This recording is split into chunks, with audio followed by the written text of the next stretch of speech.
আসসালামু আলাইকুম রহমতুল্লাহ। এই মুহূর্তে অবস্থান করছি কুড়িগ্রাম জেলাধীন উলিপুর উপজেলার বজরা ইউনিয়নে। এটা হচ্ছে বাহারের ঘাট, অর্থাৎ বাহারের ঘাটের ব্রিজ এটা, এবং দুই সাইডে হচ্ছে এই ধরনের নালা আছে।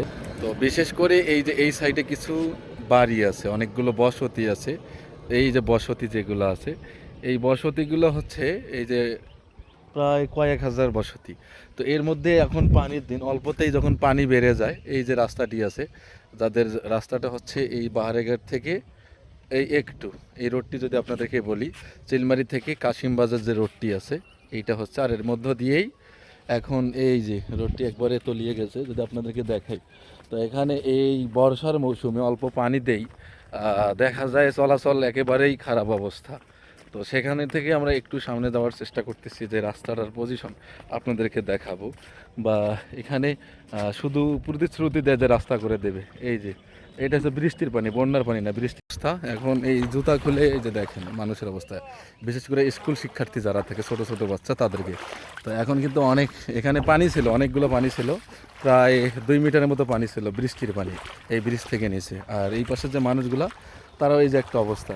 ভাই এটা কি বন্যার পানি এটা? হ্যাঁ, এই মুহূর্তে বন্যার পানি। মানে এগুলো কি সত্যি বন্যার পানি নাকি বৃষ্টির পানি? না, বৃষ্টির পানি এর আগে ছিল, কিন্তু আজকে পানি বাড়ছে। আজকে বাড়ছে? হ্যাঁ, পানি একটু বাড়ছে।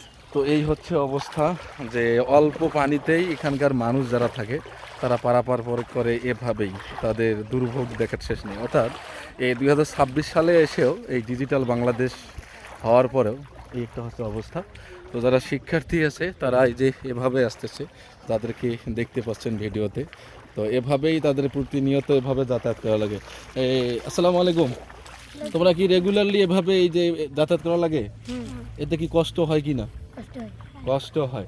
আচ্ছা, এই যে রাস্তাটা যদি পিচ করা হয় বা যদি সংস্কার করা হয়, কেমন হবে তোমাদের জন্য? ভালো হবে, কিন্তু এটা তো করতেছে না কেউ, তাই না? তো তোমাদের এদেরকে বাসা হচ্ছে এই যে এদিক থেকে রেগুলারলি এদেরকে আসতে হয়। তো এই যে কষ্টটা বা এই যে মানুষের দুর্ভোগ, এটা কবে শেষ হবে জানার শেষ নাই এই উত্তরবঙ্গের মানুষের, বিশেষ করে এই কুড়িগ্রাম জেলার এই অঞ্চলটা। এই যে চাচা আসতেছে। আসসালামু আলাইকুম। চাচা, এটা কি বৃষ্টির পানি?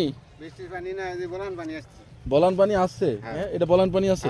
আচ্ছা, একটু কথা বলবো আপনার সাথে। এই যে এখানে যে পানির যে অবস্থা, হ্যাঁ, এই রাস্তাটা বাঁধানোর বা সংস্কার করার কখনো কথা বলছিল কিনা? অনেকবার বলছিল, কিন্তু বাঁধে না।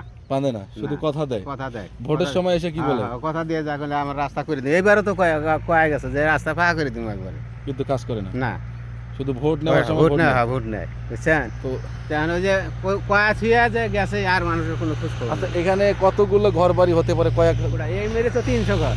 300 ঘর? হ্যাঁ, এই মেরে 300 ঘর, আর এই মেরে আছে 150। এই সব পুরো সব মিলে 400-500 ঘর হবে। 400-500 ঘর। কিন্তু এভাবেই হচ্ছে দুর্ভোগ। হ্যাঁ, এই কথা। তো জানলেন, শুনলেন যে এই বাহারে ঘাটের এই বজরা ইউনিয়ন উলিপুর উপজেলা, যেটা আপনাদেরকে বললাম। তো এই যে যে বসত বাড়িগুলো, সেগুলো নিয়ে কথা বলার চেষ্টা করছিলাম।